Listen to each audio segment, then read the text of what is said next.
Aron is a world-renowned, I would say, world-renowned expert on evolution and motorcycles and Motorhead. We have opposite facial and head hair theories. And I just try to hang on when we're on the podcast because listening to him is like listening to Mozart, but about fossils. So, without further ado, that was a lot of ado. Last time I said there wasn't much, but without any more of it, Aron.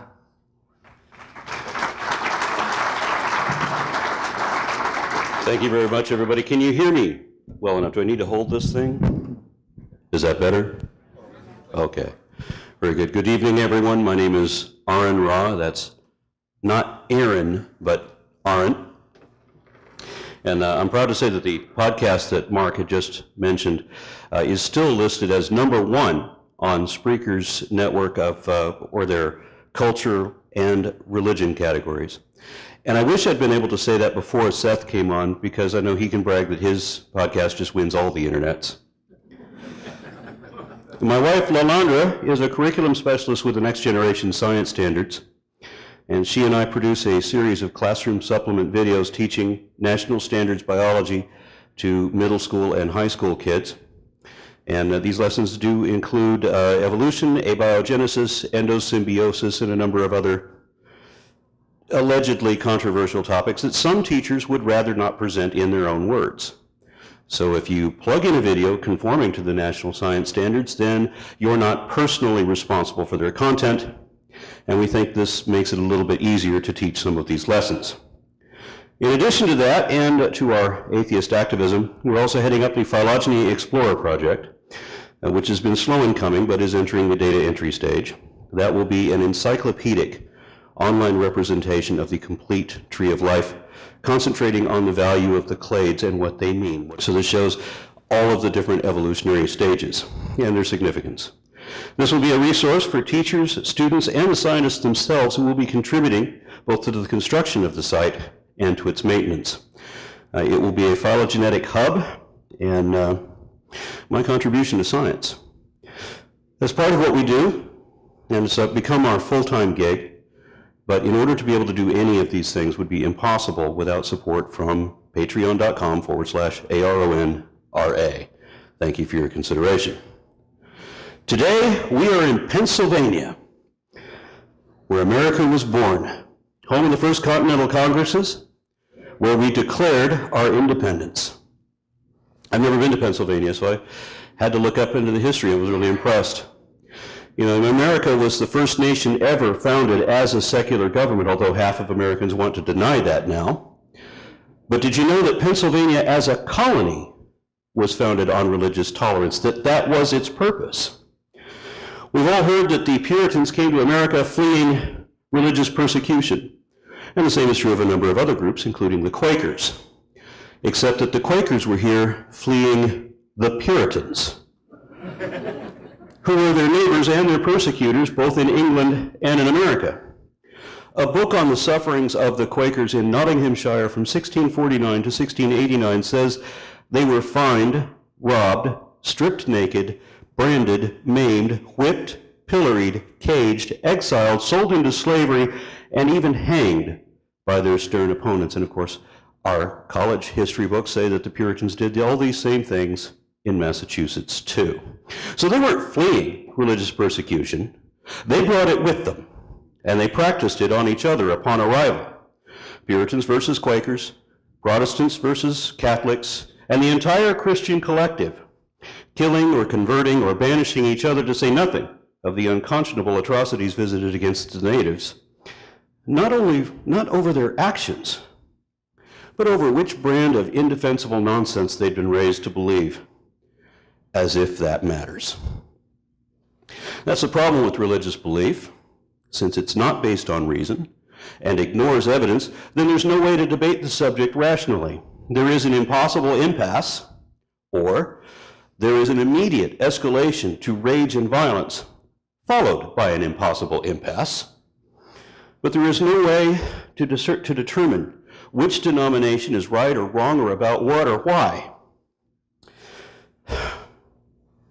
It's all baseless speculation based on the imaginations of irrational men, and no one will admit that it's absolutely wrong about absolutely everything, because they need that to yoke the innocents and suppress the gullible.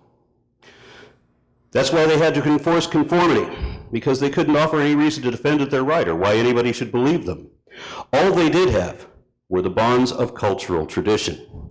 Any deviation from orthodox belief was considered heresy, and dissension from belief was apostasy, and both were punishable by a horrific death as a public spectacle to discourage anyone else from getting any ideas, and I mean that literally.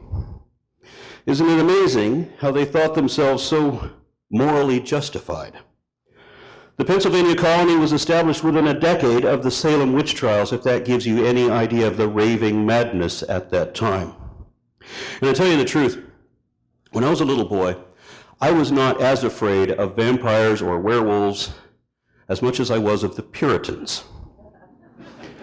I'm serious. When I was maybe 7 years old, I saw a movie, not a documentary, but a movie on the Salem witch trials. And ever since then, the pilgrims scared me more than anything else. Because think about it. They're intolerant, judgmental, prejudiced, and paranoid, superstitious reactionaries with limited understanding and no concept of logic, just like the lineup of the GOP debate.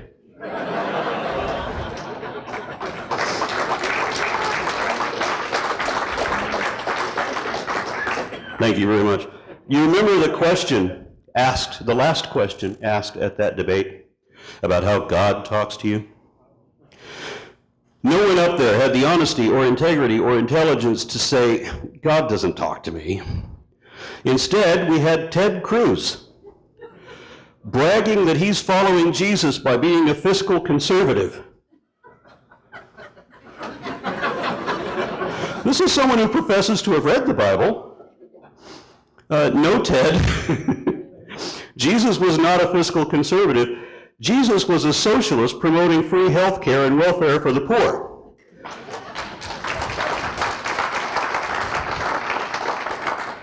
Ironically, the only candidate who's following Jesus is an atheist in Vermont.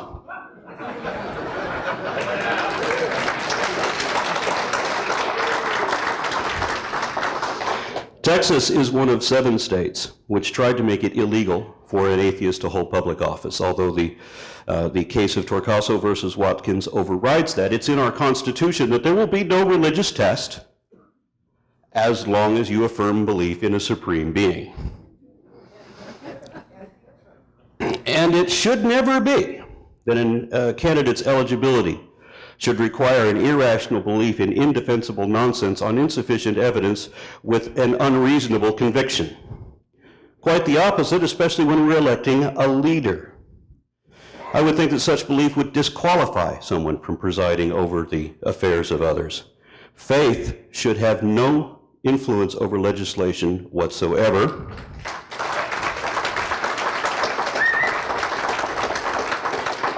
It is not a virtue. It does not lead to good decisions.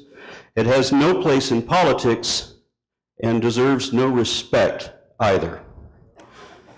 I'd rather see a candidate who takes the job seriously enough that he doesn't have time for such ridiculous nonsense and isn't afraid to say so. Because it should be that we would elect officials the same way we hire for anything else. There's a certain skill set that we're looking for, and it should be a humanist with an analytic mind. Sarah Palin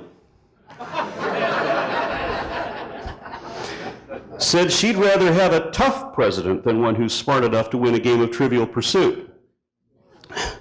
So I tweeted to her, what's intelligence, wisdom, or understanding got to do with managing a superpower with hundreds of millions of people? We should be electing judges and heads of state who are capable of doing the job. We need brilliant minds with broad horizons who have sufficient comprehension and compassion, wisdom and expertise to conceive of and evaluate multiple options and consider extenuating circumstances in fluid and sensitive situations. So why instead do we have a clown car? populated by the most ignorant and bigoted, dim-witted apes we could stuff into a suit and still have poorly suited. How is that lot, or anyone among that lot, capable, qualified to be in charge of anything? Are these really the best candidates our nation could produce? The problem isn't the stooge on the stage. It's the morons that put him there. Simple people want unthinking leaders who are firm in their beliefs and strong in their convictions. And they better hope that they don't get what they prayed for, because they don't understand that they're asking to be governed by unreasonable people, because you can't reason with someone when they are firm in their beliefs. And it doesn't matter what you plead or what evidence you provide. They're going to stand by whatever convictions they already had to start with. So if you voted for that person for that reason, then you were asking to be ruled or judged according to prejudicial biases without due consideration. Because fundamentalists don't like to question their assumptions. They jump to absurd conclusions for illogical reasons and are prone to outrageous reactions when anyone tries to correct them or even calm them down.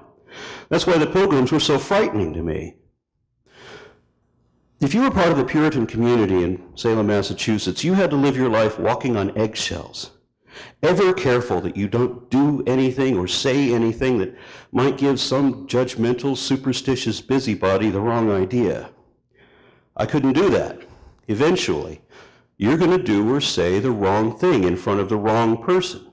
Or your cow might get sick during a blood moon and someone accuses you of having caused it because someone had a dream of you cavorting with the devil. And once that happened, the mob mentality would spread through the entire community so that no one could be reasoned with.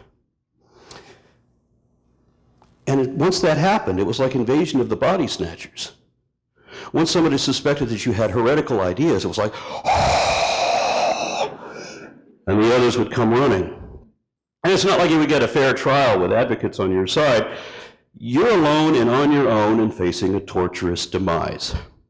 There's nowhere to go except the wilderness, where you will suffer and probably die very soon. You're Frankenstein, and the entire village is coming after you with torches and pitchforks. That is horrifying to me, and I see much the same thing anywhere fundamentalism rules undereducated masses who react out of fear and prejudice. The Quakers didn't achieve religious freedom until William Penn established this colony, Pennsylvania, in 1681.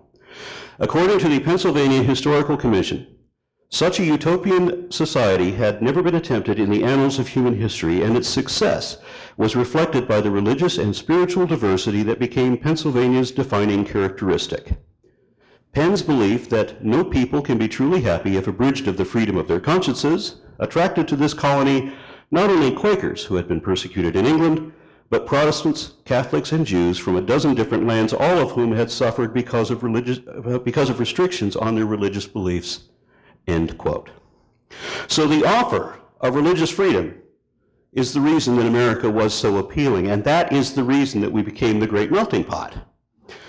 Looking at other countries today where they still don't have religious freedom, it's easy to see how much more important that offer would have been centuries ago, when there was as yet no sort of human rights movement, and where every culture was comparatively barbaric. This source says that no government had ever been attempted before, but Rhode Island was a secular government since 1636. It was founded by Roger Williams, a religious dissenter, not an atheist, but something of a heretic. He was banished from the Massachusetts colony for promoting religious tolerance and the separation of church and state. So if you came to Massachusetts seeking religious freedom, you weren't going to get it if the Puritans had anything to say about it, because that's not why they were there. They were there to push their religion on everyone else. And that's why it is not logically possible to have freedom of religion without having freedom from religion. And I've seen a lot of Christians argue against that, saying that freedom of religion is in the Constitution, but that freedom from religion is not. And that's when I jump in and say, no, freedom from religion is the first clause of the First Amendment. Freedom of religion is the second clause. And the first time I said that to a Christian, she said, "Really?" And then I had to explain it. Congress shall make no law respecting the establishment of religion. Because we've seen what happens every single time there is a state religion and laws are written to promote, protect, or enforce it. It comes at the cost of everyone's civil liberties. Now, she was upset because she thought that freedom from religion meant that Christians would be persecuted, as if they couldn't believe the way they wanted to. She clarified that what she meant by that was that she should be able to proselytize to everyone else. I tried to console her that no, she's still free to worship her God in her way, even if she doesn't get to restrict the rights of gays anymore. And American Christians often say that they're oppressed if they can't claim special exceptions over everyone else. But religious freedom is not the same thing as religious privilege. It means you're no better than anyone else. And that may be too bitter a pill for some to swallow. Whenever religion has unrestricted rule over law, the result has always, at least initially, been an automatic violation of human rights. Our founding fathers knew this from myriad examples throughout history. They looked at the Pilgrims and saw how they were and used them as yet another reason why there had to be a wall of separation between church and state. And this idea resonated with Thomas Jefferson, but he wasn't the first one to phrase it. It seems that Roger Williams, who founded Rhode Island, may have coined that phrase a century earlier.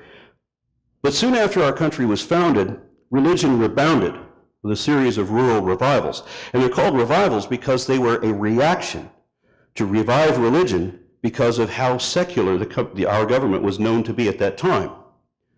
And these revivals made forms of religious extremism like fundamentalism and creationism alarmingly popular.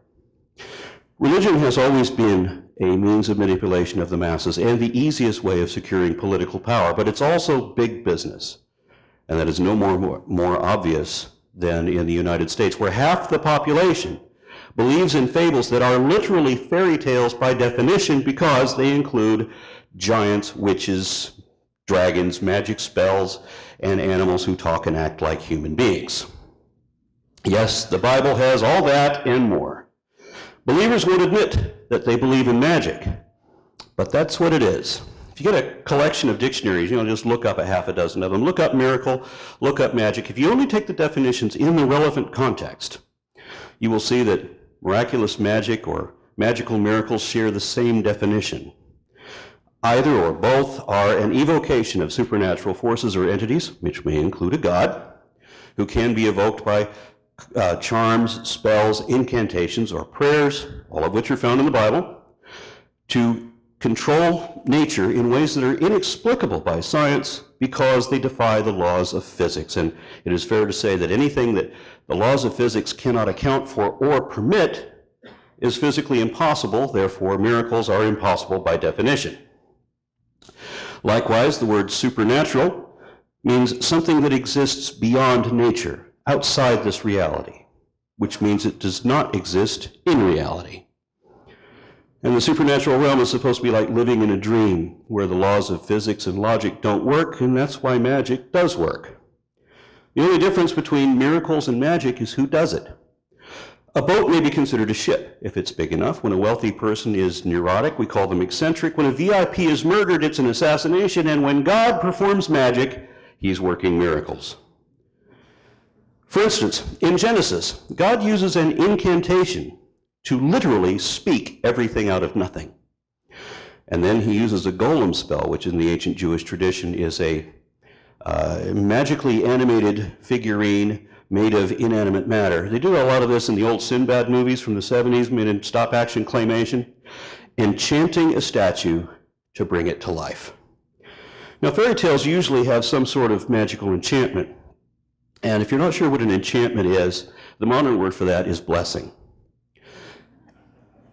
And if you ask religious people what a blessing is, you'll often get conflicting answers that don't make any sense. Instead, ask someone who plays Dungeons and Dragons. They'll know what a blessing is. And if only Christians knew what it sounds like to us when they say, "Have a blessed day." And doesn't it suck that they put that at the end of a phone call? They shove it in there at the last second so that you can't do anything about it, and they've already hung up, and you don't get a chance to say, no, I will not have a magically enchanted day. They push their religion on you and then hang up as if you're okay with that. You never get a chance to protest or tell them how fucking stupid that is. That's why I have to mention it here. So, like I said, Christians don't realize that they believe in magic. They think that magic is of the devil. Of course, a lot of them think that transcendental meditation, modern medicine, miniskirts and bikinis, sex, drugs, rock and roll, Dungeons and Dragons, and Procter & Gamble are of the devil too. And remember that when Christians used to accuse atheists of being devil worshippers, it actually meant people like that. I had one guy tell me that if you don't believe in the devil, that means you worship him. I was justifiably confused. And I said, the devil is no more real to me than Daffy Duck or Bugs Bunny. If he's an entirely fictional character and doesn't even exist, then how can I worship him? So he explained that if you don't believe in the devil, it means you don't believe in the Bible, because the devil is in the Bible, and the Bible is the Word of God, and God says you are either with me or you're against me. So if you don't believe in the Word of God, then you don't believe in God, because they can't distinguish doctrine from deity. And then Jesus is God if you believe in the Trinity, which is the only way to reconcile certain contradictions between the Old and New Testament. So if you don't believe in God, if you don't believe in the Word of God, then you don't believe in God, which means you don't believe in Jesus, because you have to believe that Jesus is God. It's not good enough to believe that Jesus was a nice guy. So if I don't accept the divinity of Jesus, then I'm not with Jesus, which by default means that necessarily I must be with his enemy, regardless whether I believe his enemy or not, because everything has to be a black or white dichotomy with no other options, and therefore I worship the devil.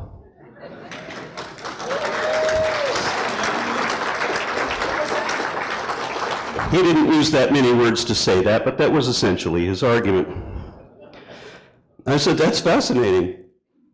I don't believe in Daffy Duck either. Does that mean I worship him too? And to his credit, the guy said, I see your point. Now, Christians actually like the devil-worshipping Satanists because they all endorse the same mythology, sharing a common delusion. And devil worshippers are even considerate enough that they allow the Christians to assume the moral high ground so that they can play the part of the good guys. The same goes for neo-pagans. Having witches around means that Christians can happily be terrorized by all the magical boogeymen they like to imagine, in which they think makes their lives more interesting.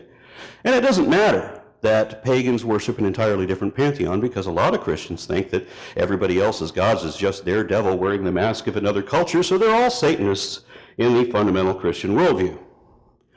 Only now, the Satanists are even worse than devil worshippers, because a lot of them are atheists.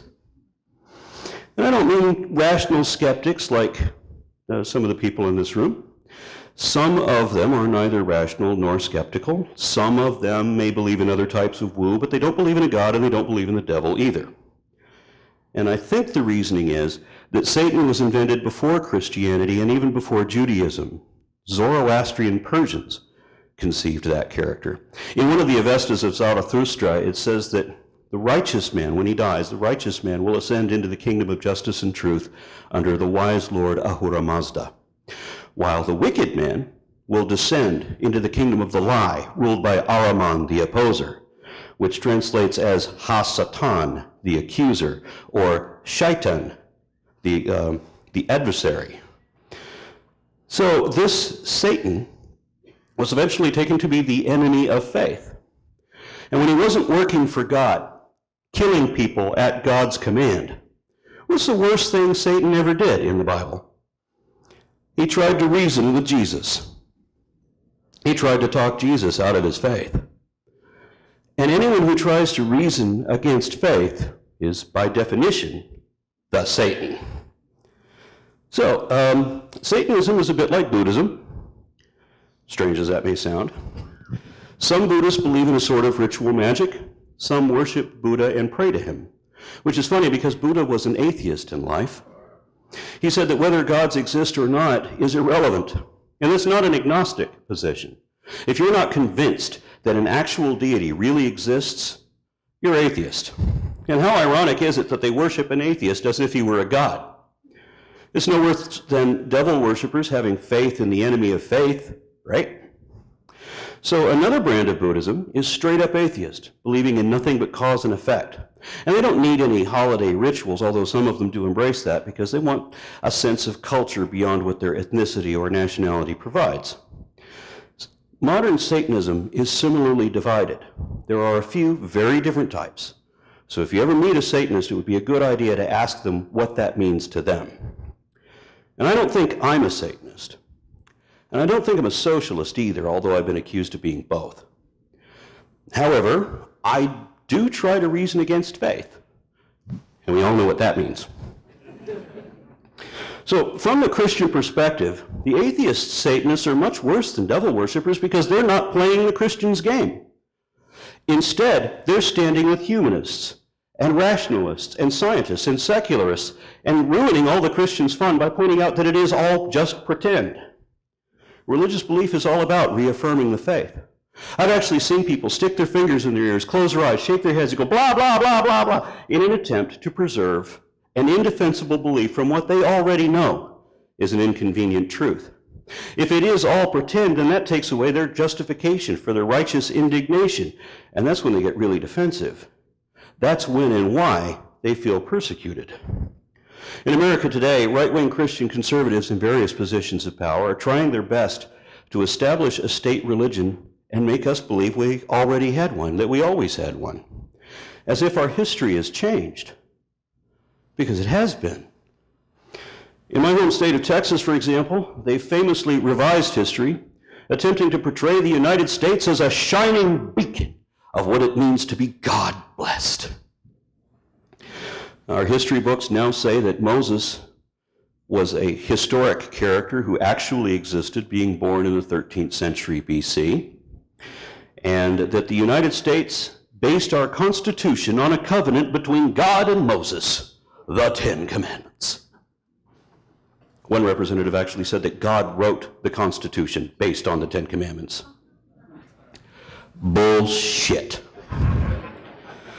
Just a quick rundown on some of why that's wrong. First of all, the Founding Fathers objected to every political position Moses represented, and according to the stories, Moses objected to everything the Enlightenment represented. He certainly wouldn't have tolerated or permitted a democratic republic, and the character of Moses was a violent, barbaric, theocratic, religious extremist with more in common with Osama bin Laden than anyone in American history.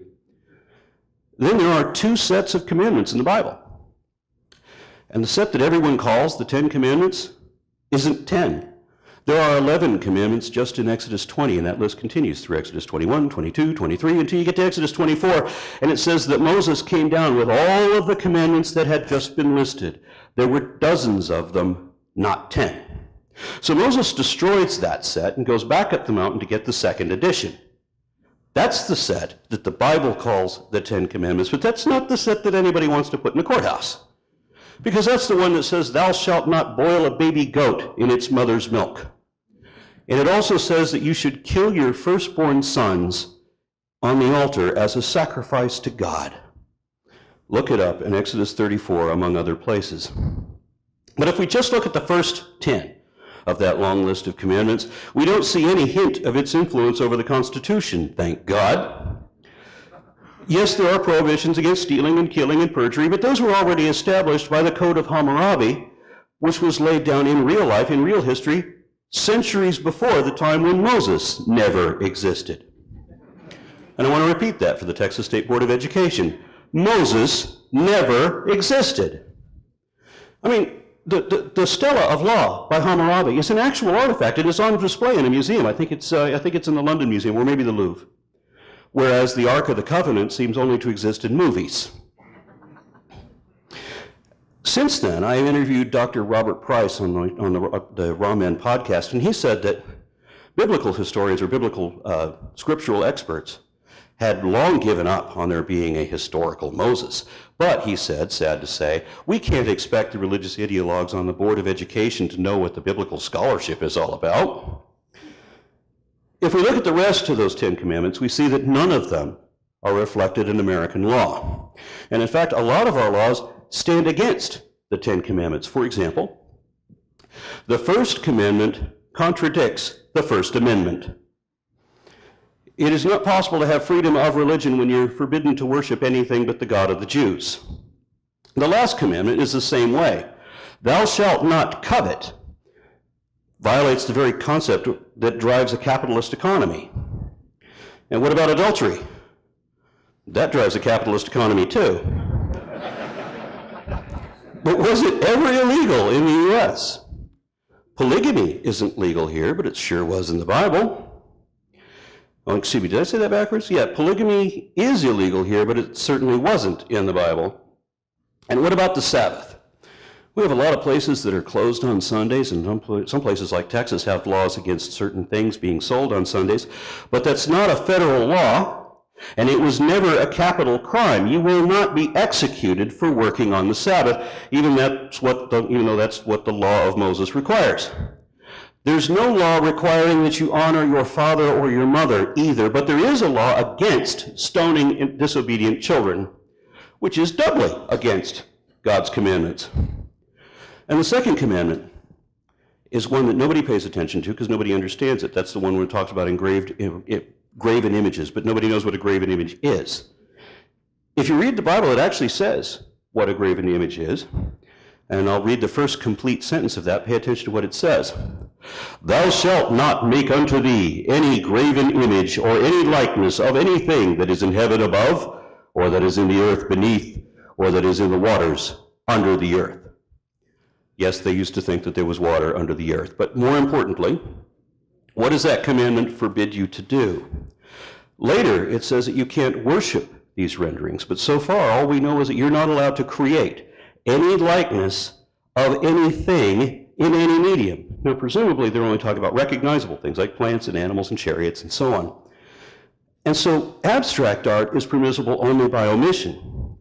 Otherwise, what this is saying is that you cannot draw a picture or paint or sculpt any recognizable thing, which might include building diagrams and maybe even maps. And the reasons they want to prevent people from creating depictions of real animals and so on, and maybe that they didn't want them to worship them, and a lot of people did do that. But this also goes back to the Jewish tradition of the golem spell.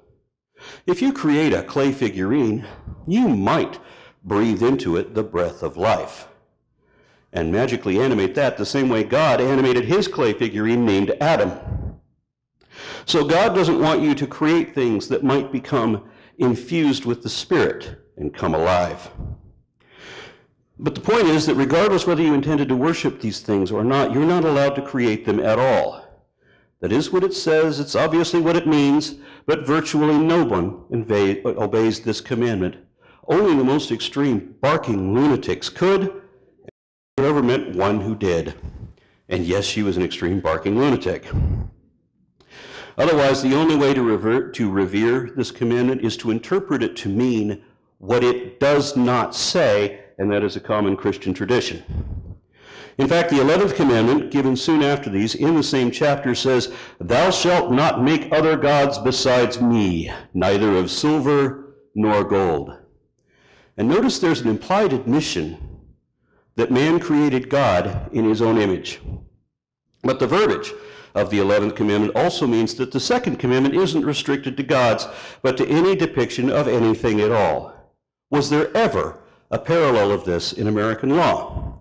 There's no law against taking the Lord's name in vain either, whatever that means. And one interpretation of that was that people were expected to show deep and solemn respect and fear, a reverence for God's name.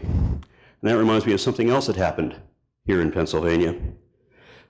There used to be a law in this state where public schools had to start every day with a reading of 10 Bible verses, and if that weren't bad enough, that had to be done without comment. Discussion was prohibited by law. And it didn't make any difference if you were Jewish or Muslim or Hindu or Sikh. You had to listen to 10 verses from a King James Bible read over the loudspeaker every single morning. Or the teacher would force the children to recite these passages verbatim in unison. Imagine the sound of children's voices chanting anything in unison. That's a horror movie soundtrack right there. But now imagine that they're chanting passages from the Bible. And how creepy is that? Because the Bible is a mess of inappropriate behaviors that wouldn't be moral, legal, ethical, sane, or humane in any modern interpretation of any culture. Now imagine that you are an imprintable child being forced to chant this Orwellian mantra every single day. And regardless what your religious perspective is, or might have been if you hadn't been subjected to government-enforced conformity and systematic conditioning and been allowed to make up your own mind. Non-Christian kids could opt out of the reading, but they didn't, because it would be segregated if they did, and ostracized, being made the focus of intolerant peers. Besides, it wouldn't make any difference if it's being broadcast on the loudspeaker. That's how, the teachers had no choice in the matter either, because the law required that they be fired for non-compliance. That's how determined the state was to push their religion on everyone else. And all this came to a head in the summer of 1962, when students were expected to read the following state-authored prayer. And as I read this, I want you to imagine that you are children in a classroom at that day, and you're expected to stand with your classmates and recite this. And even though the prayer itself is short, and most would consider that it's inoffensive, remember that the law requires that you be reverent when you say this. Almighty God, we acknowledge our dependence on Thee, and we beg Thy blessings upon us, our parents, our teachers, and our country. And that's a sampling of what religious oppression is. It's when the state establishes a religion and then forces everyone's children to acknowledge that God and declare dependence on it, and then ask for magical enchantments from it. And it isn't just that the law requires that you be reverent when you acknowledge a God you don't believe in and then tell all these other lies. Remember that if a lie is repeated often enough, people will believe it, especially if you conditioned the people to repeat the lie themselves. There is, of course, only one reason why anyone would want to force other people's children into a ritual recital of reverence. It's because religion is literally make-believe. That's its mission, to make believe. It's easier to maintain your delusion the more other people believe it too, and it's easier to deceive other people if they are either too young or naive or emotionally independent to have their own defenses and know anything better. That's why they target sequestered, impressionable children. Madeleine Murray O'Hare, who was born in Pennsylvania and who founded the organization I now represent, took the schools to court and took the state to school. The Supreme Court ruled in her favor that it is unconstitutional for the state to officially impose or legally inhibit religion. She did not take prayer out of schools. The students can still pray whenever they want to whomever they want, and no one can stop them.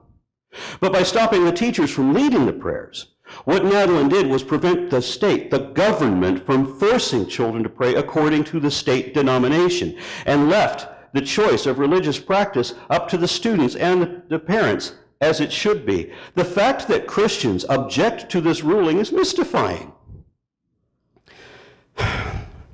They must not understand what really happened or what it really means. But Christians and people of every other faith should be as grateful to Madeleine Murray O'Hare as we atheists are. I feel the same way about the pledge, and not just because they've added God to it. I was forced to pledge allegiance to a flag. And what is the point of making somebody every single day pledge allegiance to something? It means you're swearing that you will unconditionally endorse whatever action this country takes, no matter what it does. And that's already wrong, because it's supposed to be the people that keep the system in check. For the government to force children into this daily recital of subservient support causes a conditioned submission, which is what this is really all about. That's also why they've changed the history books in my state to convince kids that America was never a secular nation so that they don't know what religious freedom really means. Instead, they're told that the founding fathers weren't deists or Unitarians, but Calvinists. That Christianity is a uniquely beneficial religion, that other religions are the sources of confusion or terror, and that that the United States was founded on Judeo-Christian principles, as if there ever was such a thing. The changes in textbooks demanded by my state will be passed on to other states too, all the way across the country. And the purpose of this Orwellian revision of history is to control what the next generation thinks, to keep them towing the Conservative Party line and control how they vote. One ray of hope comes from William Penn. In 1682, 1 year after he founded the colony of Pennsylvania, he said, "Government, like clocks, go from the motion men give them. And as governments are made and moved by men, so by them are they ruined too.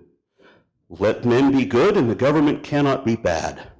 If government becomes ill, good men will cure it."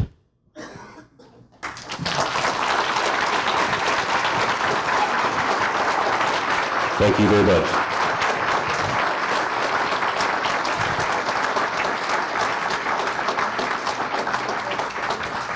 All right, we're going to move right into our next speaker.